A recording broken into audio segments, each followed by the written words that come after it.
presento. Y bueno, José María Torralba es profesor titular de Filosofía en la Facultad de Filosofía y Letras de la Universidad de Navarra. También es director del Core Curriculum de la Universidad de Navarra, que es un instituto, bueno, que es un centro académico cuyo principal objetivo es el impulso de la formación humanística en todas las disciplinas.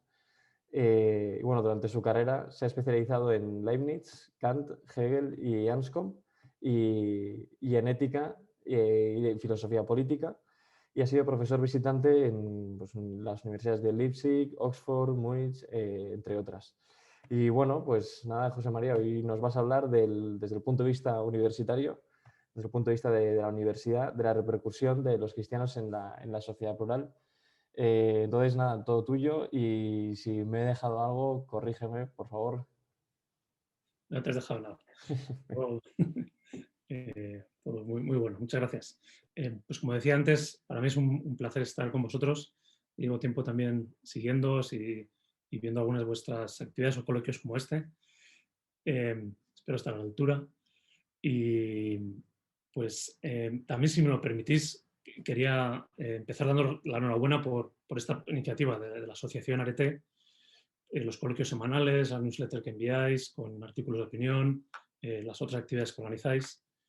Sobre todo, también me alegra ver algún antiguo alumno, gente conocida. Pienso que iniciativas como esta de Arete son las que necesita precisamente la sociedad, o sea, tiene bastante que ver con el tema del que vamos a hablar, ¿no? Y son iniciativas también que deberían ser capaces de generar o de generarse en instituciones de identidad o de inspiración cristiana, en este caso como la Universidad de Navarra. Aunque sé que la asociación, si no me equivoco, no tiene, digamos, una vinculación formal con la universidad, pero es cierto que ha surgido en el campus, ¿no? En las aulas, en los pasillos. Y de hecho diría que esta es una de las aportaciones importantes del cristianismo a la sociedad actual, el despertar en las nuevas generaciones el sentido de misión, el deseo de contribuir al bien común, el interés por reflexionar y pensar acerca de la actualidad. Luego me refería a esto, pero esto del pensar es quizá el mayor problema, el mayor déficit que tenemos. En primer lugar, voy a utilizar una pequeña presentación, no en primer lugar, sino antes de comenzar, voy a hacer una compartición de pantalla, pero voy a compartir una pantalla con una presentación muy sencilla que me parece que puede ayudar porque, a ver, un segundo, creo que ahora todo el mundo está viendo, a ver, pero no lo está viendo en modo presentación, ¿verdad? No, ahora mismo está en vale, pues todo el PowerPoint. Sí, vale. Entonces un segundo. Perdón por los problemas del directo. Vamos a cambiar de programa, vamos a ir a Keynote, que creo que nos permitirá poner el modo presentación. Vale.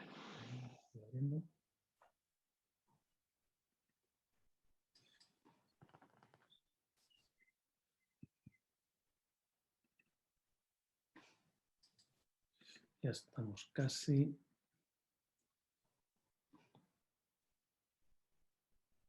Vale.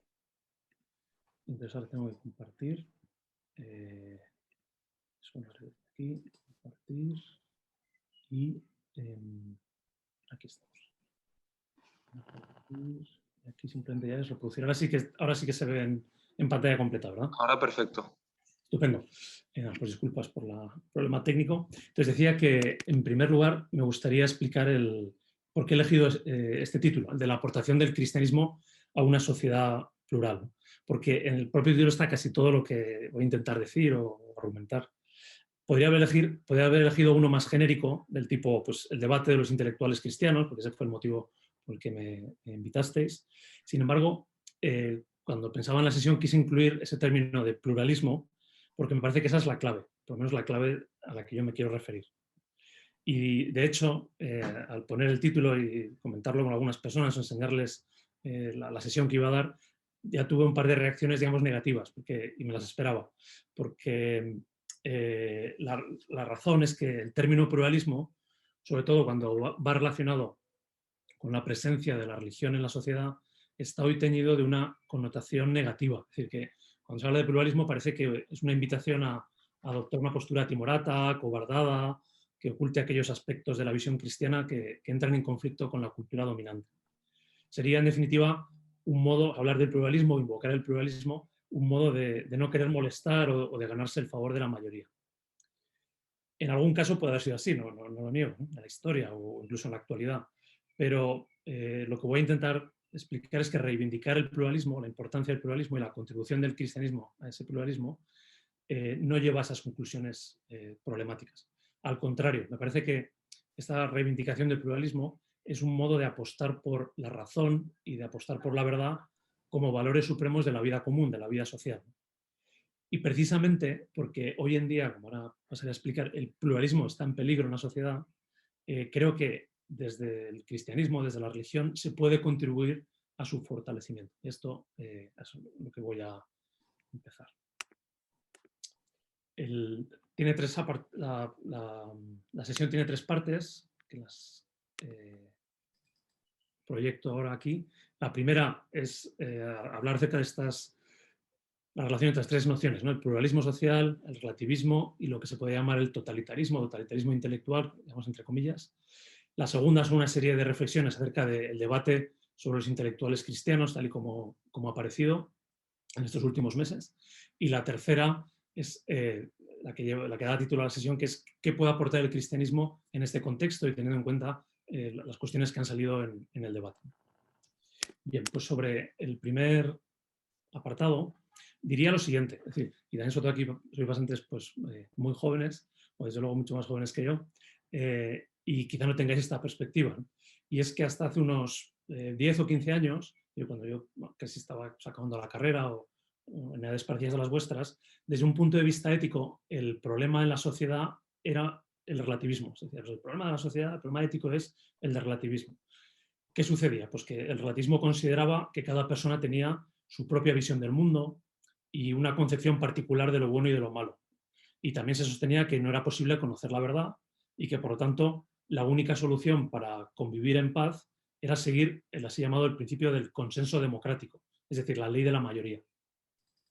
La crítica que se hacía a este planteamiento relativista es que la mayoría se puede equivocar, y de eso hay abundantes ejemplos en la historia, y también, y esto es lo más importante, que la libertad propia de una democracia, la libertad política y la libertad social, no debería conducir al relativismo, sino a esta segunda noción que introduzco ahora, que es la del pluralismo. Entonces hablaba de la confusión que no debería haber entre relativismo y pluralismo. ¿Cuál es la diferencia entre ellos? La diferencia es que el pluralismo parte del hecho de que en la sociedad hay diversas opiniones, incluso contrapuestas o incompatibles, es un hecho, es una evidencia, pero a la vez considera que la meta es buscar entre todos, por medio del diálogo, la verdad o el bien sobre una cuestión concreta. Por poner un ejemplo que también está de actualidad ahora mismo, sobre la eutanasia. ¿Debe aprobarse la ley de eutanasia o no debe aprobarse? Entonces, se considera que hay distintas posturas, o sea, más que se considera, se constata, pero se piensa, bueno, vamos a hablar sobre esta cuestión, vamos a reflexionar, vamos a buscar evidencias y vamos a intentar llegar entre todos a la mejor solución, a la más razonable, ¿no? A la más conveniente para la sociedad. Y cuando no hay acuerdo, como suele suceder en ese tipo de cuestiones, por ejemplo la eutanasia, se acepta la ley de la mayoría, que es una regla de convivencia. Pero, y este es el matiz importante, el que se siga la ley de la mayoría, que en muchas de estas cuestiones, por ejemplo, de bioética, pues ha llevado a aprobar las distintas prácticas, ¿no? Como ahora mismo, por ejemplo, la eutanasia. No por ello el asunto queda cerrado, sino que, por así decirlo, quedaría abierto a futuras deliberaciones. Y en cuestiones de este tipo de bioética, esto ha pasado en otros países. Es decir, que también ante nuevas evidencias o nuevos datos se ha reabierto el debate y lo que en un principio pues, se consideraba permisible o conveniente, pues pasa, digamos, a una consideración distinta, menos conveniente o de un modo distinto. Lo que sucede, y este sería el tercer paso, o el tercer momento, que es el actual, es que me parece que en los últimos años lo que tenemos en el debate político público es una deriva hacia ciertas formas de lo que podríamos llamar totalitarismo intelectual, ¿no? Siempre utilizar la palabra totalitarismo en una exposición o una conversación es arriesgado, ¿no? Pero me parece que en este caso es, digamos, justo, ¿no? Es una palabra adecuada, porque el totalitarismo lo que se caracteriza es por no dejar espacio a otras posturas. En ese sentido lo estoy diciendo, ¿no? Hoy en día ya no se admite, como sucedía con el relativismo, que cada uno tenga una visión distinta acerca de cuestiones fundamentales como la familia, la ética o la concepción del ser humano. Lo que ha surgido o está surgiendo es más bien, pues, a veces habla así, de un pensamiento único, el de lo políticamente correcto, y lo peligroso o el riesgo de esta deriva es que se presenta como la única opción respetable o la única opinión respetable. De esta manera cada vez se arrincona y se deja menos espacio a quien tiene una manera distinta de ver las cosas, incluso aunque sea razonable. Aquí me parece que también es importante aclarar que es cierto que hay posturas que no son aceptables, por ejemplo, por su carácter violento o porque harían imposible la convivencia democrática.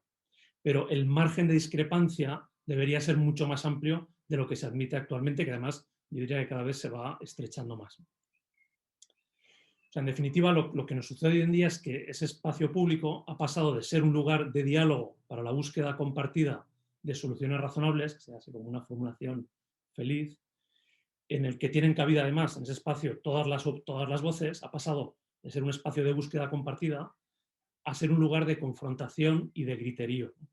Los demás son ahora enemigos a quienes hay que ganar en el campo de batalla y gana quien grita más fuerte, es decir, quien consigue una posición de dominio.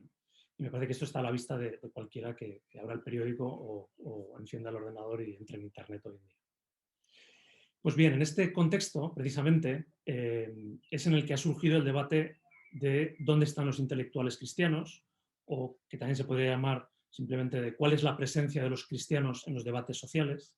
Alguien le ha llegado a poner un título en latín, que siempre parece como muy oportuno, ¿no? Que es el de Ubi sunt, ¿dónde están los cristianos, los intelectuales cristianos? Es un debate muy amplio y muy interesante que he procurado seguir de cerca. Incluso diría, por lo menos en mi opinión, que es uno de los pocos debates intelectuales de cierto calado que ha habido en nuestro país en los últimos años, al menos desde luego en el ámbito religioso, en el ámbito católico. Y además creo que esto no ha hecho más que empezar, es decir, que no es un debate que ya esté muriendo, sino que van apareciendo nuevas iniciativas y nuevas voces que se suman a ese debate, a ese diálogo más que debate en realidad. Y pienso eso, que es un debate muy bienvenido, que empezó casi por accidente con un artículo que desde luego quien lo escribía no pretendía tener la repercusión que estamos viendo. Muy bien, esta era la primera sección. La segunda son algunas ideas acerca de cómo se ha planteado el debate y algunas consideraciones que me parece que pueden ayudar a entenderlo o luego a llegar a la tercera parte donde haré yo algunas propuestas, según las entiendo. Entonces, sobre el debate no pretendo resumirlo completamente, porque es amplísimo, tiene muchísimos niveles. También he intentado poner en el título pues, una perspectiva desde la universidad para señalar que esa es la perspectiva desde la que hablo, ¿no? Pues un profesor universitario y cristianismo entendido sobre todo desde el punto de vista de la educación, en este caso, por ejemplo, en una institución de inspiración cristiana, etc.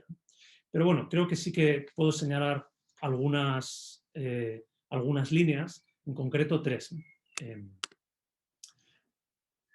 Son tres líneas en las que me parece que hay bastante consenso y que este debate ha ayudado a poner de manifiesto y a que se hable sobre cuestiones que quizás estaban olvidadas o no se había prestado atención. Pues la primera es que hay un acuerdo generalizado en que se echa en falta la voz de los cristianos en la sociedad, tanto individual como culturalmente. Y también parece, hay acuerdo, en que esta ausencia no es solo una consecuencia, por así decirlo, de pues, una marginación de la religión o de ataques a personas concretas que hayan defendido valores o posturas cristianas, sino que es ante todo, o una medida importante, fruto de algún tipo de dificultad o de carencia en el modo que tenemos los cristianos de vivir la fe. Así también como en el modo de entender nuestra participación en la vida social. Esta es una primera idea. La segunda idea, que también diría que hay bastante consenso alrededor de ella, es que la raíz del problema está en la formación religiosa, o sea, en la educación que se da en la escuela, quienes cursan religión o quienes acuden a centros religiosos, en la catequesis, en la formación religiosa. Y aquí podríamos señalar tres aspectos, ¿no? El primero, creo que se puede llamar así, que en nuestro contexto, todo este debate ha surgido en España, creo que es extrapolable a países con cultura similar o con problemas similares, pero bueno, digamos, son casos muy españoles, ¿no? En Alemania tienen otro tipo de dificultades, problemas o retos, ¿no? Pero no necesariamente, o no desde luego estos que voy a mencionar ahora. El primero de los problemas en la educación, la formación religiosa, sería la reducción de la moral, la reducción de la religión a moral. Por así decirlo, la religión sería ante todo una cuestión de ser buenas personas, ¿no? Si preguntamos pues, a los padres por qué eligen para sus hijos cursar la asignatura de religión en un porcentaje altísimo, mucho mayor que el de quienes se declaran católicos o desde luego católicos practicantes, la respuesta es para que sean buenas personas. Entonces eso, y también me parece importante señalarlo, no es algo negativo, no es algo malo, porque ser buena persona pues, es algo muy serio, ¿no? O sea, una persona cabal, honesta, comprometida, un buen ciudadano, no es poca cosa. Entonces, si la religión cristiana o la educación religiosa ayudara a eso, sería una gran contribución. Pero es cierto que la religión no es solo una moral. Entonces, entender la religión fundamentalmente como una ayuda a ser bueno, pues es despojarla de elementos que son esenciales, ¿no? Como lo iré mencionando. Lo segundo, busco una palabra un poco provocadora también para generar coloquio, es que me parece que hay tenemos socialmente una cierta actitud burguesa, en la presentación lo he puesto como, tenemos un cristianismo burgués. Entonces, ¿qué quiero decir con eso? Si buscamos en el diccionario, una de las acepciones de burgués es la siguiente, dice, persona de mentalidad conservadora que procura la estabilidad económica y social. Repito, persona de mentalidad conservadora que procura la estabilidad económica y social. Entonces uno podría preguntar, bueno, ¿cuál es el problema aquí o qué tiene esto de reseñable? Entonces, el problema estaría en que el mensaje cristiano, si es recibido o enmarcado en una mentalidad burguesa, pierde el fuerte sentido de misión que ha tenido desde los tiempos de los apóstoles. Entonces, ese sería, me parece, el tipo de deformación de la religión que es relativamente frecuente o relativamente común en nuestro contexto. Me atrevería a decir también incluso que el cristiano no puede entenderse a sí mismo como alguien que busque ante todo la estabilidad, ¿no? La estabilidad es ese rasgo que define al burgués. ¿Por qué? Porque, y aquí voy a emplear una expresión que si es necesario luego puedo explicar más, lo que se llama así en teología la tensión escatológica hacia el reino de Dios, esa visión que tenemos, ¿no? de que hay un mundo mejor hacia el que nos dirigimos y al que también que tenemos que contribuir a hacer realidad, y eso es una tensión, lleva a encontrarse siempre con una cierta insatisfacción con las estructuras sociales existentes, porque nunca podrán adecuarse plenamente a lo que se podría llamar la ley de la caridad o, si se prefiere, los valores del Evangelio. Es decir, que la situación, digamos, de conformidad o de estabilidad, casi, forrando un poco las palabras, me atrevería a decir que no son propias del cristianismo. O sea, el cristiano, por naturaleza, es un inconformista. Incluso, creo que se puede decir algo más, pero emplear otro término también que puede generar luego preguntas, que es que el cristianismo es revolucionario por naturaleza. Pero cuando empleo aquí revolucionario no quiere decir revolucionario en sentido político habitual, ¿no? Al contrario, y eso es también una peculiaridad del cristianismo. La revolución del cristianismo no supone una ruptura con la tradición, que es lo característico de toda revolución política, ¿no? Un cambio de régimen, una ruptura con lo anterior. O sea, la revolución del cristianismo no supone una ruptura con la tradición, sino que es precisamente una consecuencia de ella, es el avance de la tradición. La tradición recibida, la buena nueva, el mensaje, el evangelio, siempre se va abriendo camino en el tiempo, en la sociedad, y por eso está siempre como en una tensión, ¿no? hacia el futuro. No es una revolución de empezar de cero, sino de traer la buena nueva al momento presente. En tercer lugar, en estos problemas que están presentes en la formación religiosa, también se ha mencionado en muchos artículos y muchas personas que lo que se echa en falta o lo que hay es una falta de profundidad intelectual o teológica en la educación que se recibe. Creo que eso también vamos a estar casi todos de acuerdo, que el nivel de la instrucción religiosa, sea en el colegio, sea en la universidad, sea en la vida también adulta, está muy por debajo en exigencia de tiempo o de rigor o de profundidad del que uno dedica a otras materias, digamos, en la universidad o en el colegio, o a su preparación profesional ya en la vida adulta. Una consecuencia que tiene esto es que la vida religiosa se reduce entonces con frecuencia ¿a qué? Pues a prácticas, a actos de piedad. Y esto supone que en el mejor de los casos se vive lo que se podría llamar un cristianismo de capilla, que quiere decir que, que hay como una doble vida, que también se emplea esa expresión. Es decir, la religión tiene que ver pues, con ir a misa los domingos, con algunas prácticas religiosas, pero más allá de esos momentos o de esos lugares específicamente religiosos, en la vida profesional, en la vida política, en la vida social, si nos preguntáramos qué influencia tiene la fe, pues quizá encontraríamos muy pocos ejemplos en la vida de las personas a las que les preguntáramos. Y también, y esto quizás más llamativo, incluso también diría más grave, cuando se nos pide que demos razón de nuestra esperanza, o sea, razón de nuestra fe, razón de por qué pensamos lo que pensamos acerca de la vida, acerca de la familia, acerca de la sociedad, pues muchas veces no estamos en condiciones de responder, porque no tenemos preparación suficiente. Y en una cultura como la actual, que no es cristiana o que está dejando de ser cristiana claramente y que incluso cada vez es como más hostil al cristianismo, se presentan esos retos y diría que parte del problema es que no estamos a la altura, no tenemos no hemos desarrollado la preparación suficiente, no hemos dedicado el tiempo suficiente para articular, se dice ahora una expresión que quizá no es muy adecuada, para ofrecer una respuesta. Muy bien. En tercer lugar, me parece, acerca del debate que se ha planteado, que ayudaría a distinguir el conservadurismo político del cristianismo. Esto creo que también dará, espero que luego para hablar más en el coloquio, porque no es sencillo de explicar, pero creo que mucha gente, por lo menos con la que yo he hablado sobre este tema, lo intuye, diciendo, aquí en realidad estamos hablando quizá de dos temas que se solapan, o de dos cuestiones que se solapan, podemos llamarlo así, los valores conservadores o la visión conservadora. Lo más importante. Muchísimas gracias. Los valores o la visión cristiana. Entonces yo creo que es de gran ayuda, incluso necesario, distinguir estos dos conceptos, estas dos perspectivas, ¿no? Desde luego no son dos conceptos incompatibles, como sí lo sería, por ejemplo, el marxismo. Si cogemos la ideología política del marxismo, pues una ideología antirreligiosa o incompatible con la religión. Pero tampoco se identifica el conservadurismo y el cristianismo. Hay conservadores cristianos, pero también hay cristianos que no son conservadores en lo político. Lo peculiar, y quizás esto es lo que hace que se complique, ¿no?, el debate o el tema, es que desde un punto de vista sociológico, en nuestro país, sí que hay más identificación entre ambos, entre el conservadurismo y el cristianismo, que en otros países de nuestro entorno.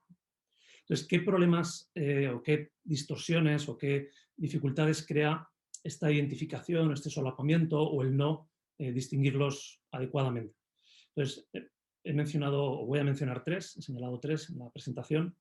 El primero, que es muy obvio y creo compartido por todos, de modo así común, es que el cristianismo puede inspirar concepciones variadas acerca de cuestiones como la economía. Por poner un ejemplo, ¿no? Pues, Benedicto XVI hablaba de la economía del don, pero pues también surge la cuestión de qué modo eso es compatible con un capitalismo ortodoxo. ¿Hay lugar para la gratuidad, ¿no?, en una concepción capitalista estricta? Pues eso sería una pregunta abierta, ¿no?, que el cristianismo plantea. O también la relación entre el individuo y la sociedad. O sea, por ejemplo, la pregunta también abierta de qué formas debe tomar la solidaridad, la ayuda al necesitado, ¿no? Lo dejo ahí planteado, creo que se entienda a qué me refiero. O por poner un último ejemplo muy concreto, que es el caso de la inmigración, donde hay visiones que también basta abrir los periódicos contrapuestas, ¿no? Digamos, visiones más bien que tienden al conservadurismo político, tienen una cierta concepción de cuál debería ser el modo de afrontar el reto de la inmigración, y generalmente cuando se habla desde las voces por lo menos oficiales de la Iglesia, ¿no?, y de muchos cristianos, pues hay una visión distinta. Por nombrar solo algunos, ¿no? La lista podría alargarse casi hasta el infinito. El segundo reto o riesgo es el que sucede cuando en un país como el nuestro las únicas voces que se levantan cuando hay debates morales son voces de católicos. Las únicas voces, por el mismo ejemplo de antes, de la eutanasia, del debate sobre la eutanasia, que también pues, he seguido con interés, pues realmente quienes se manifestaban y decían pues, que les parecía que no era oportuno, por distintas razones, casi eran exclusivamente voces católicas, cuando en realidad, incluso a posteriori, mucha más gente, digamos, se ha sumado diciendo, pues, cuán cierto es esto que denunciaba tal médico, o que advertía tal colectivo o asociación de personas que se dedican a la salud, a los cuidados paliativos. Y con esto lo que quiero decir es que nos cuesta encontrar puntos de acuerdo con personas que no comparten la fe, pero que sí que pueden compartir valores, digamos, éticos fundamentales, por ejemplo, en relación con la eutanasia. Y creo que esto tiene que ver con esa especie de solapamiento entre el conservadurismo político y el cristianismo. Algo que no sucede en otros países, ¿no? Podemos también poner ejemplos de eso. Esto ya sí que es una percepción quizá más personal, es como si tuviéramos miedo, en este caso los cristianos, a colaborar con otros que piensen de modo muy distinto en cuestiones fundamentales, pero que en otras que son importantes sí que coinciden con nosotros y que por lo tanto podemos ir de la mano de ellos en la sociedad para aportar al debate, para intentar dirigir la sociedad hacia lo mejor posible. Y en tercer y último lugar, quizás sería el concepto más importante, es que si no se distinguen estos dos conceptos de conservadurismo político y cristianismo, hay un riesgo de confundir el sentido de la noción de reino de Dios, que es clave, ¿no? en el cristianismo y en el Evangelio. Benedicto XVI lo explica muy bien en un texto que se titula Spes Salvi, salvados en la esperanza. Desde luego Dios nos pide a los cristianos que trabajemos por la instauración del reino de Dios en la tierra, pero eso no se conseguirá solo mediante la creación de estructuras temporales o formas de organización social, sino principalmente a través de la conversión personal, en la intimidad del corazón. Benedicto XVI, en ese texto que he mencionado, denuncia el riesgo de convertir el cristianismo en una forma de utopía política, como lo fue, por ejemplo, el marxismo. Lo que habría ahí, o lo que pasaría ahí, es que se estaría secularizando la esperanza cristiana. Y si sucede eso, la religión pierde su carácter trascendente y se convierte en una ideología más. Es decir, digamos, algo grave, que tiene consecuencias graves. Muy bien, dicho esto, podemos pasar a la última parte, que consiste en una serie de consideraciones, una serie de puntos, son 6, si no me equivoco, breves, acerca de qué puede aportar el cristianismo a la sociedad actual y en concreto con ese matiz que mencioné al principio de una sociedad plural o el pluralismo de la sociedad. Insisto en que el tema es muy amplio, ¿no? Y que yo me refiero a él desde la perspectiva de la educación y de la perspectiva de un profesor universitario. Entonces, la primera aportación creo que es esta, o que puede ser esta, la de cambiar el marco y los términos del debate social. Al principio, en la primera parte he intentado explicar así muy esquemáticamente cuál es la situación actual del debate social, que es muy pobre, y creo que el cristianismo puede ayudar a reivindicar el valor de la razón y de la verdad frente a la fuerza y la ideología, que es lo que cada vez vemos como que va creciendo o va ocupando el espacio del debate social. Tenemos un espacio público muy precario, donde el diálogo es prácticamente imposible, y por eso creo que la primera tarea es contribuir a reconstruir ese espacio público. Un ejemplo, digamos, negativo de esto que estoy diciendo, o que reafirma esa tesis, es que este mismo debate sobre la presencia de los cristianos en la sociedad apenas, hasta donde yo sé, ha tenido eco fuera de ambientes religiosos. ¿No? Ya es mucho que en ambientes religiosos haya interés, ¿no? Y haya surgido el debate, pero también es llamativo que a nadie más le haya interesado, por lo menos de un modo relevante, ¿no? Quizás es porque nos falta esa capacidad de interesarnos unos por los otros, de compartir inquietudes, de generar un espacio común, ¿no? Eso es lo último que diré, ¿no? El espacio común en nosotros.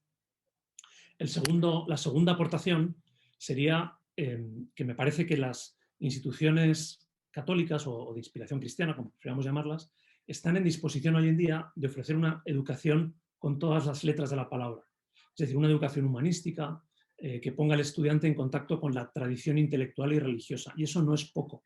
Con esto lo que quiero decir es que no solo es que las instituciones religiosas puedan dar una buena o deban dar una buena formación religiosa, antes hablábamos de eso, sino una buena educación a secas. Es decir, si uno hoy en día busca un lugar para recibir una buena educación, diría que uno de esos lugares donde puede encontrarlo o debería poder encontrarlo es en aquellas instituciones con identidad religiosa. ¿Por qué? No solo por esa apuesta por la verdad y por la razón, sino por ese valor que se da a la tradición intelectual. Y que eso es clave, ¿por qué? Porque tiene un efecto liberador. Es decir, esto ya digo, no es algo solo para quienes tienen fe. Tiene un efecto liberador, ¿por qué? Porque hoy en día vivimos en una sociedad muy fragmentada.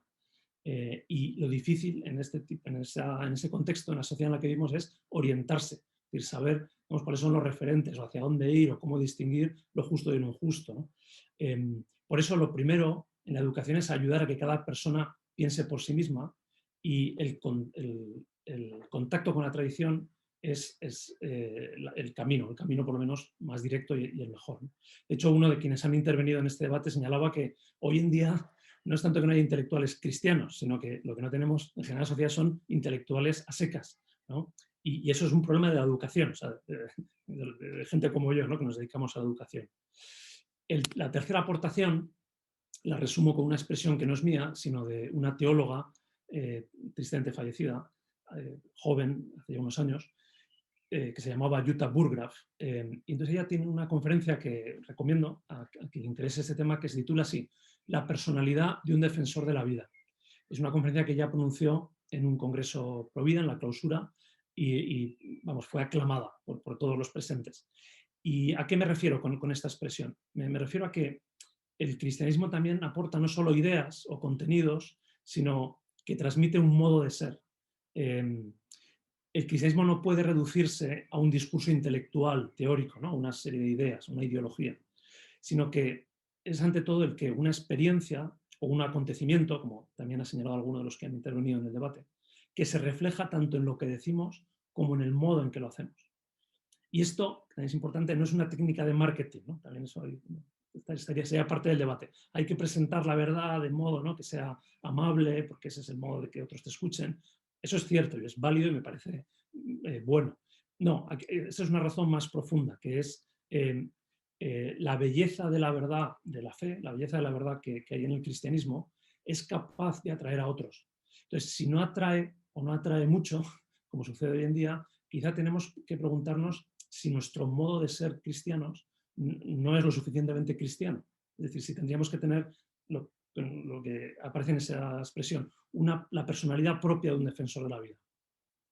Y uno preguntará, bueno, ¿y cuál es esa personalidad? Entonces me voy a detener en esto, luego quizá en el coloquio hay tiempo, pero por señalar un rasgo, es el siguiente, que es la personalidad de un defensor de la vida, de un cristiano en general, es o parte de la convicción de que la verdad no es algo que uno posee, yo tengo la verdad, ¿no? Tú no la tienes, yo te la doy, como si fuera una cosa, sino que es más bien que uno es poseído por la verdad. Entonces, ante la verdad, también las verdades morales, uno tiene como una actitud no posesiva, ¿no?, sino de compartir, de don, bueno, etc.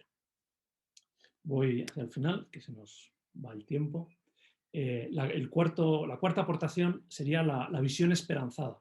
Y aquí, esto es una apreciación personal, pero me atrevería a decir que cuando uno lee o asiste a una sesión sobre estos temas y acaba amargado o acaba con mal sabor de boca, que no se le quita de ninguna de las maneras, o ha sido un texto cáustico, ¿no?, donde todo es malo, ¿no?, donde no hay ninguna esperanza, diría que eso es mala señal, ¿no? Que no quiere decir que no ayuden o que no sean legítimos, pero diría que ese no es el camino, no es lo propio. ¿Por qué? Y de entrada, digamos, me pongo la venda antes de la herida. No es una cuestión de ingenuidad, de decir, no, es que las cosas no están tan mal o es que no hay tales problemas, sino que esta visión esperanzada surge de la certeza espiritual de que por muy mal que esté la situación social, y claramente estamos en una situación de crisis social, incluso algunos hablan de crisis epocal, y me parece legítimo, incluso eso, aunque estemos en una situación de crisis social, siempre queda espacio para el bien, ¿no? Es decir, que nada puede acabar o nada puede superar a eso que los cristianos llamamos el amor de Dios. y que ese amor de Dios comparece también en toda expresión genuina de amor humano. O sea, creo que esta idea es la fuente de esperanza, y cuando eso queda fuera del horizonte, ¿no? pues estamos desenfocando el tema. Quinto y penúltimo aportación, puede parecer curiosa, pero creo que no deja de ser relevante el apelar a que dentro de este propio debate acerca de cómo debe ser la presencia de los cristianos en la sociedad o en qué consiste eso, hay un pluralismo. No hay una única manera de hacerlo. Estoy seguro, porque me parecería lógico que si alguien me ha escuchado hasta aquí, pues haya dicho, bueno, no estoy de acuerdo, ¿no? O hay puntos fundamentales que me parecen erróneos, y desde luego que puedo estar equivocado en mucho o en parte de lo que he dicho. Pero creo que el pluralismo hay que entenderlo de puertas adentro, porque no hay como la respuesta católica ni siquiera a esta cuestión así como más de marco, ¿no? o de enfoque. En concreto, creo que este riesgo, así como de que haya una única manera de afrontar esta cuestión, es bastante habitual o más fuerte en el ámbito universitario, en el ámbito de los intelectuales, que tendemos a ser como puristas, estamos en el ámbito en el nivel como de las ideas, ¿no? Y tenemos ese riesgo como de querer adoptar una postura purista. ¿Qué quiere decir una postura purista? Una postura purista donde digamos, no haya como margen para la imperfección o para el progreso, es decir, el no conseguir todo ya, donde no haya paciencia, que también es algo que otros de los que intervenían en el debate reclamaba. Decía, bueno, en esta tarea, ¿no? de que esté más presente el cristianismo en la sociedad, lo primero es tener paciencia, saber que es algo que tiene que ser a medio y largo plazo. Aquí me parece que una metáfora que utiliza el Papa Francisco es muy adecuada o muy útil, que es la de que lo decisivo no es ocupar espacios, sino iniciar procesos. También quizás, si hace falta, la puedo explicar después, ¿no? Y termino con la última aportación que me parece que puede hacer el cristianismo, y diría eso, la más importante, no porque sea la más importante en sí misma, la superior, sino porque es la primera, que es recuperar el nosotros social, que es el que hemos perdido. Es decir, la capacidad de dialogar, de trabajar con quien piensa distinto, porque, ya digo, este es el punto de partida. Incluso me atrevería a decir, y ya digo, con eso termino, me atrevería a añadir que a eso es a lo que nos invita el Evangelio, a llevar la buena nueva que hemos descubierto a todos, ¿no? sin distinción ni exclusión de nadie. Pues muchas gracias. Bueno, muchas gracias, José María. Sí, la verdad es que me ha parecido realmente interesante y bueno, a ver qué tal ahora el coloquio. Entonces vamos a empezar con una pregunta que te va a hacer Ariana. Así que Ariana, te paso la palabra. Hola, buenas tardes. Yo pues he preguntado, o sea, quería preguntar algo en referencia a lo que usted ha dicho sobre el inconformismo cristiano, porque creo que hay un riesgo del cristiano en identificarse con ir contracorriente, ¿no? Y no necesariamente en un sentido positivo, sino ya más bien en como estar en contra de todo y de todo lo que venga como, sobre todo, no sé, por ejemplo, de cuestiones de medidas del gobierno o lo que fuera ya, por identificarnos con ese inconformismo, ya estamos como de plano en contra de todo, ¿no? Entonces, entiendo la idea de fondo detrás, que es pues siempre aspirar a más, pero me parece muy difícil hacerlo compatible y no caer en como una rebeldía. No sé muy bien cómo se podría orientar. Gracias. No, gracias por la pregunta. O sea, yo diría que esa rebeldía o ese inconformismo tiene dos sentidos. Uno, y son los dos que ha mencionado en la pregunta.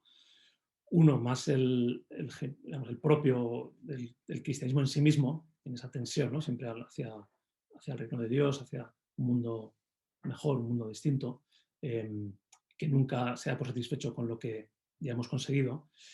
Y el otro sería lo que preguntaba, ¿no? Pues la actitud, la expresión que se utiliza hoy en día creo que es la de ser contracultural, ¿no? Entonces, aunque quizás suene sorprendente o parece que contradiga lo anterior, creo que hoy en día lo propio de muchos cristianos en muchos países como el nuestro es el adoptar una actitud contracultural, precisamente porque buena parte de la cultura dominante o mayoritaria pues realmente es incompatible, ¿no? con valores fundamentales del Evangelio. Por poner un solo ejemplo, cosas de los que queráis, el de la eutanasia, el valor de la vida, el cuidado, el que la autonomía no sea lo decisivo. Entonces, el adoptar una actitud ahí, digamos, de crítica, de protesta, contraria, de rebeldía, incluso legal, ¿no? No solo de objeción de conciencia, sino de oponerse con los medios legítimos que uno pueda a leyes como esta, me parece que es lo propio.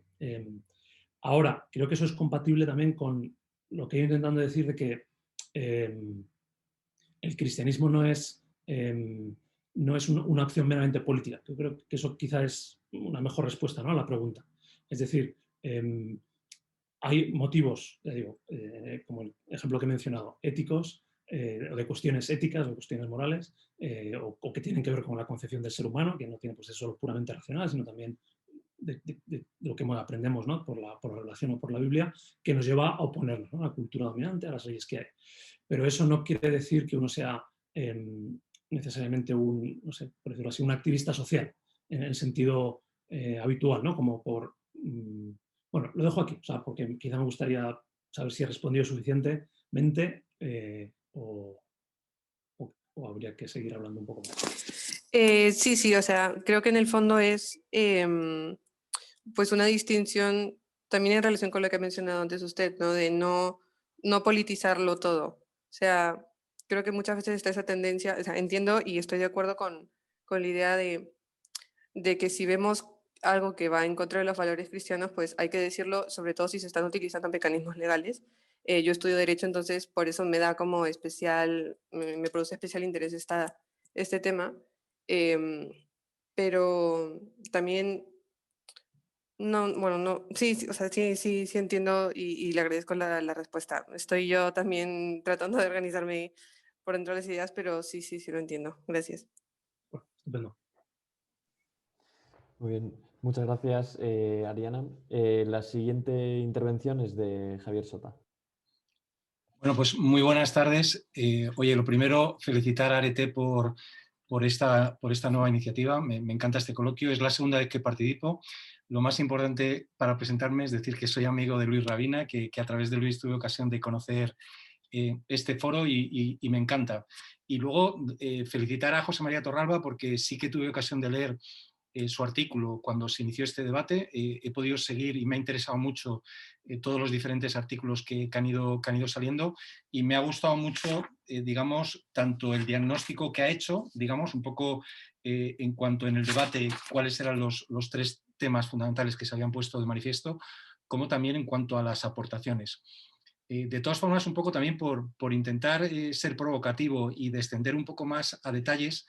Vamos a ver, yo entiendo que el punto de partida inicial, el primer artículo que salió del profesor de la Autónoma, iba un poco en la línea del cierto desencanto de que, habiendo tantas instituciones de formación católicas en España, sin embargo, no hay voces de prestigio que suenen en el debate público. Indudablemente estoy de acuerdo que no es un problema solamente de intelectuales cristianos, sino que desgraciadamente estamos en un momento en que hay poco debate en todos los sentidos y yo creo que la realidad política nos lo muestra. Vamos a ver, yo trabajo, yo estoy en Madrid, soy profesor de la Universidad de Villanueva y bueno, me preocupa también mucho, digamos, igual que en el caso de la Universidad de Navarra, un poco, digamos, cuál es el papel de la universidad. O sea, entiendo que por un lado está el tema, digamos, son etapas distintas. Yo tengo la experiencia fundamental de que mis hijos han estudiado en colegios de fomento y por un lado yo lo que constato, y me gustaría, José María, ver un poco cómo lo ves tú, es que en el caso de los colegios católicos, en la medida en que ha habido la educación concertada, digamos, acompañada de muchos otros temas, digamos, lo que ha significado claramente es que, digamos, no salen, digamos, no es una buena, un buen escenario de formación de buenos católicos para el futuro. Digamos, en términos prácticos, ¿no? Incluso me atrevería a decir lo contrario. Es especialmente doloroso ver cómo en muchas instituciones católicas, yo trabajo también en temas de cooperación internacional, entonces a veces es triste ver cómo en instituciones solidarias católicas están totalmente tomadas, y bueno, lo estamos hablando en un ambiente coloquial, digamos, por personas muy significadamente de izquierdas.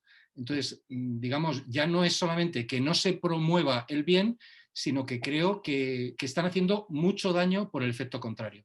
Entonces, por un lado veo que hay una liga importante, que además creo que probablemente es la que tiene más, la que tiene más impacto, que es la etapa, digamos, especialmente de secundaria y de bachillerato. O sea, creo que ese es el momento en el que es más importante incidir en la formación y, digamos, y en transmitir la fe para tu edad adulta, pero limitándome ahora a la parte de universidad, es decir, desde el punto de vista de la Universidad de Navarra o en el caso nuestro de la Universidad de Villanueva, me gustaría también un poco, yo estoy de acuerdo contigo un poco en cuanto a lo que has dicho, que hay que intentar suscitar, digamos, el pensamiento crítico, la capacidad de pensar por sí mismo. Un poco tú estás trabajando precisamente en el tema de Core Curriculum. Nosotros en Villanueva es un tema también que se le está dando ahora, digamos, mucho impulso a ese tipo de materias. Yo me estoy encargando, por ejemplo, de los temas de aprendizaje-servicio. Pero un poco me gustaría, digamos, ver desde tu punto de vista qué más cosas puede hacer una universidad católica o de inspiración cristiana, digamos, para promover, digamos, el que luego haya buenos cristianos en el futuro. Porque, vamos a ver, la realidad es que hay universidades de la Iglesia y hay universidades de inspiración católica que desde luego no se, digamos, una de sus señas de identidad no es hacerlo especialmente bien en este terreno. Entonces me gustaría saber un poco en el campo más concreto del debate en el que nació, o sea, más allá de la fundamentación, que estoy totalmente de acuerdo con ella, me gustaría un poco de forma práctica qué percibes tú que está fallando y en qué crees que deberíamos poner un poco más de insistencia, ¿no? Sí, no, muchas gracias por la pregunta, ¿no? Por los colegas de distintas universidades. Iba a decir, bueno, pues esto me daría para otra sesión, a la cual estaría encantado de venir, porque efectivamente esa es como una de mis áreas de trabajo. Pero bueno, 2 o 3 ideas que creo que sí que pueden responder a la pregunta así inmediata es, en primer lugar, o sea, lo que se constata es que la educación religiosa, en el sentido amplio de la clase de religión o de un colegio religioso o de una universidad religiosa, no cala, ¿no? O cala poco.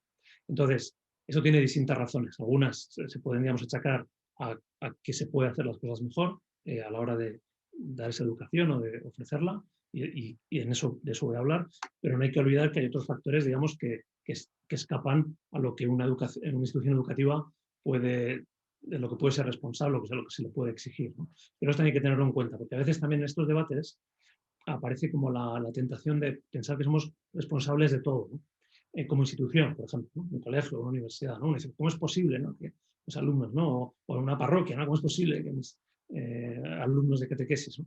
Entonces, ahí creo que no hay que perder de vista la cuestión de la libertad. Es decir, Dios nos ha creado libres, Él se ha querido atar a esa libertad y la persona es soberanamente libre. Y esa libertad la puede utilizar mejor, peor, de un modo confuso, de un modo claro, puede variar a lo largo de su vida. Entonces creo que eso nunca hay que perderlo de vista. Y nunca tampoco hay que intentar como forzarlo. Es decir, la educación tiene que ser en la libertad con los riesgos que tiene de que esa libertad se puede utilizar para bien o para mal. Entonces, en lo que está en nuestra mano, y voy a eso, y es, yo diría, por mencionar solo un aspecto, que es el que también he expuesto antes en la presentación, el que muchas veces se reduce lo religioso o lo cristiano a lo moral. Entonces, no digo que eso no sea importante, soy profesor de ética, alguno me ha tenido de profesor y por supuesto que es clave, ¿no? He mencionado la eutanasia, podríamos ir mencionando temas morales que son clave para una visión cristiana de la sociedad. Pero no debemos reducir la religión a moral, porque entonces creo que esa es una de las causas de que no cale. Es decir, porque entonces lo que hemos enseñado es ética, ¿no? Estamos enseñando unas ideas que pueden ser muy atractivas, muy buenas, pero que no interpelan a la persona en su interioridad o en su conjunto. Entonces aquí diría que lo que nos falta, y aunque hay pasos, y no terminaré mi respuesta, es acudir más a la vía de la belleza.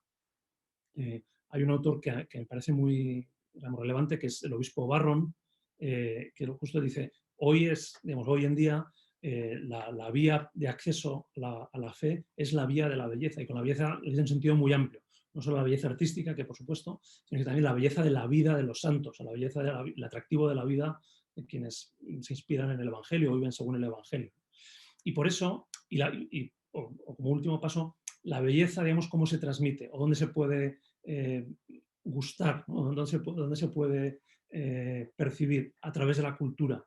Entonces, por eso, y aquí sí que puedo ser muy, digamos, neto o tajante, una buena educación de una institución de identidad cristiana tiene que ser una educación humanística, cultural, en el sentido más amplio posible. Y muchas veces no lo son o no lo somos, ¿no? O no suficientemente.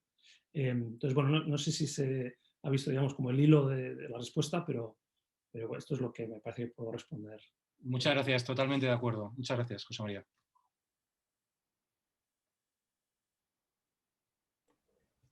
Bueno, y ya para ir acabando, una de las últimas intervenciones es la de Álvaro Villagrán. Muy buenas tardes, José María. ¿Se me oye? Sí, muy bien. Bueno, lo primero quería agradecerte, como han hecho ya los compañeros, la ponencia ha sido muy interesante. Yo quería compartir contigo una reflexión y una preocupación mía para que tú aportes un poco de luz, en la medida de lo posible. He estado recientemente sumergiéndome en la literatura pro aborto contemporánea, Dawkins, Singer, etc. Decidí hacerlo porque contra lo que yo siempre había creído, y digo creído porque efectivamente me di cuenta de que se trataba de un apriorismo, mi posición en algunos debates, como el del aborto, debates sobre todo de la bioética, sí se funda en la doctrina cristiana católica, frente a una afirmación muy típica que es, pues para oponerse al aborto no es necesario ser cristiano ni católico. Digo que cada vez me di más cuenta de que esto no es verdad, que en muchos casos sí pienso como pienso por ser cristiano, y aunque yo no tengo ningún problema con que mi posición respecto de determinados temas se funde en la doctrina, sí me preocupa que ello implique tener que renunciar a la posibilidad de hacer de esa moral una moral universal. Entonces, no sé qué... Pues tu reflexión. La pregunta, además, ya que es un tema clásico, o sea, que hay un autor, bueno, más que menciones más que el autor, el momento en que hubo un coloquio entre entonces Cardenal Ratzinger, antes de fuera de 2016, y el filósofo Jürgen Habermas, que luego se ha publicado con el título Dialéctica de la secularización, un texto de hace ya bastantes años, donde se habla como específicamente de esto último que tú me preguntabas. Pero me has preguntado tu pregunta tiene dos partes. La segunda es como tu preocupación de, bueno, si yo en realidad el motivo último, ¿no?, que me lleva a considerar que el aborto no es bueno, ¿no?, ni para mí, ni para nadie, ni para la sociedad, si ese motivo último es religioso, dices, ¿debería renunciar entonces a hacerlo universal? Entonces la respuesta es que no. Ya podemos hablar mucho más, pero hay dos motivos, ¿no? El primero, y lo da el propio Habermas, que es yo no lo conoceréis, porque ya es muy mayor, tiene la misma edad del Papa Benedicto, si no recuerdo mal. Él era un teórico de la secularización. Al principio de su carrera académica decía, digamos, el mundo, o sea, Occidente, va camino de ser un mundo donde Dios no está presente, ¿no?, socialmente, se entiende. Y en su última etapa, en sus últimos 20 años, ha cambiado esa postura. Y una de las ideas que propone, que me parece muy relevante, es la siguiente. Es decir, un creyente, como tú, como por lo que has dicho, ¿no?, como yo, no tiene que renunciar a sus creencias al entrar en el debate público. Esa es la clave. Es decir, pues también eso aparece mucho. Ni siquiera tiene que decir, bueno, de acuerdo, yo pues concibo que la vida es sagrada porque lo aprendí en la Biblia, lo aprendí en mi familia, lo he experimentado, ¿no?, tengo una intuición que quizás es lo más valioso, lo más fuerte para entender estas cuestiones, ¿no?, tan radicales o tan vitales, tan de fondo. Pero entonces, cuando entro al debate público tengo que usar como razones, por ejemplo, de ley natural, ¿no?, sería el ejemplo clásico, y renunciar a argumentar que, bueno, que es que, no sé, hemos sido creados por Dios y Dios, digamos, ama a cada persona y cada vida tiene un valor infinito.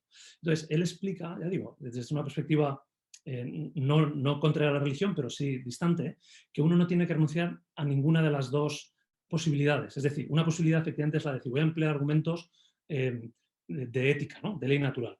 Y eso es bueno que uno lo haga, porque también como complementa su visión. Pero dice, pero incluso, y aquí el ejemplo sería, no es suyo, es mío, como más popular, pues eso, una abuela, ¿no? Tu abuela, suponiendo que bueno, quizá tu abuela sabe mucho más que tú y que yo de todo, ¿no? De la ley natural y de lo que sea. Si ella, digamos, se opone al aborto por esa experiencia de fe que tiene, esa razón que tiene tu abuela, esa razón, ese motivo, no pierde nada de fuerza en el debate público. ¿Por qué? Porque en el debate público no hay que poner entre paréntesis, ¿sabes? O excluir como algo supersticioso la religión, o por lo menos la religión, en este caso el cristianismo, que es de la que estamos hablando, ¿no? Porque es una religión que apela a ideas que son comprensibles por otros, y aquí la palabra clave es la de la traducción. O sea, lo que sí que dice Habermas es, los creyentes sí que debemos hacer el esfuerzo de traducir los motivos religiosos para que otros los entiendan, pero sin que pierdan su carácter religioso. O sea, la idea de que Dios ha creado a esta persona y por eso tiene valor infinito. Eso es una idea religiosa, pero comprensible por todos. Es más, está en el fundamento de la cultura. Entonces, con eso creo que he respondido y me parece una pregunta muy importante. Y la primera cuestión en realidad creo que también ha quedado respondida, salvo que me digas lo contrario o quieras que hablemos un poco más. Sí, no, yo creo que ha quedado respondido, sí, sí. Muchas gracias. Y ya para terminar, le doy la palabra a Luis Rabina. Una pregunta, Toño. No quiero yo quitarte lo más mínimo tu pregunta. Sigue, hazla tú, Toño. Me agrada que la hagas. Muy bien. Pues José María, bueno, de nuevo, gracias. Y entonces, yo quiero, es una pregunta es una respuesta muy sencilla. Y es que, bueno, o sea, durante los últimos meses, pues, ha salido bastante en los medios, incluso en publicaciones de libros y demás, sobre la guerra cultural. Entonces, con respecto a lo que hemos hablado hoy, que de hecho has comentado un poco antes también, pero con respecto a lo que hemos hablado hoy y con respecto a esa guerra cultural, que en mi opinión me parece que tiene un carácter ya de por sí de confrontación bélico, ¿no? En el que no se trata tanto del convencer o de esa traducción que acabas de mencionar de Habermas, sino quizá más bien de una imposición. Entonces, muy brevemente, o sea, ¿cómo crees que casan esta misma cuestión, este mismo tema del que hemos hablado hoy, con la guerra cultural? Gracias. Muy bien. Te agradezco la pregunta. También nos daría como para otra sesión entera. Pero efectivamente, o sea, esto, de hecho, en el propio artículo inicial de Diego Garrocho lo planteaba así, ¿no? Diciendo, estamos en un contexto de guerra cultural y los que, digamos, no se presentan al campo de batalla, la imagen que me parece que utiliza, si no recuerdo mal, son los cristianos, ¿no? Están como presentes, digamos, por decirlo, todos los ejércitos, entre la metáfora bélica, salvo los cristianos, ¿no? O sea que ya desde el principio está presente esta idea.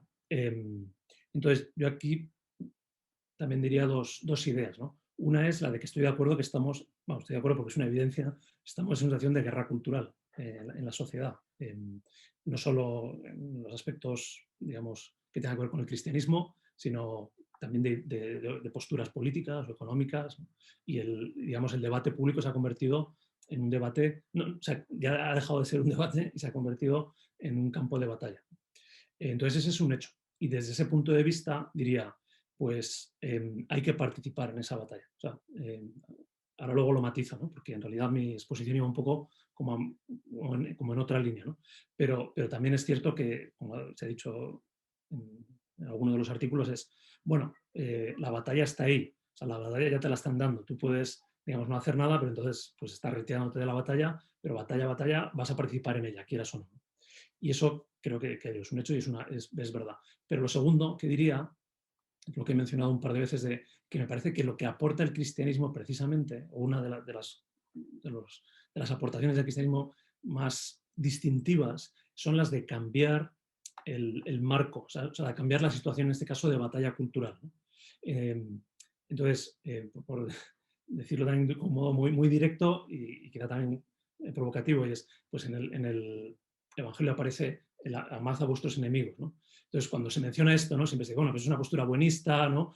Pon la otra mejilla. Entonces, no hay que interpretarlo así. O sea, hay que luchar por los derechos que tenemos como ciudadanos, hay que oponerse a las leyes injustas, pero, por un lado, y solo menciono dos cuestiones, el cristianismo no es, creo, una ideología más, o no deberíamos convertirla en una ideología más. Contra eso también he pretendido, digamos, advertir. Es decir, que cuando se convierte en una ideología más, pues sí, entonces ya está, pues es uno de los elementos más en la batalla, ¿no? Y lo segundo es que el nosotros, es decir, si planteamos la relación social en términos de batalla, unos son enemigos de los otros, ¿no? Y creo que eso es una pérdida, eso es un problema, ¿no? Entonces, el cristianismo precisamente lo que tiene es esa capacidad, por su trascendencia, por su carácter también revolucionario en ese otro sentido, de hacernos capaces de ver en el otro, aunque digamos, se oponga a nosotros y tenga una forma de ver la vida distinta, en alguien que es un hermano, en el sentido más estricto, y alguien con quien puedo, por supuesto, hablar, incluso colaborar, ¿no? Entonces diría que el cristianismo nos debería llevar a intentar, y termino con esta idea, superar el escenario de la batalla cultural. Es decir, cambiar el marco del debate social, porque es lo propio del cristianismo y porque la batalla a lo que nos lleva, creo que pues eso, a la guerra, a la enemistad, a la confrontación, y creo que eso no es lo mejor para la sociedad.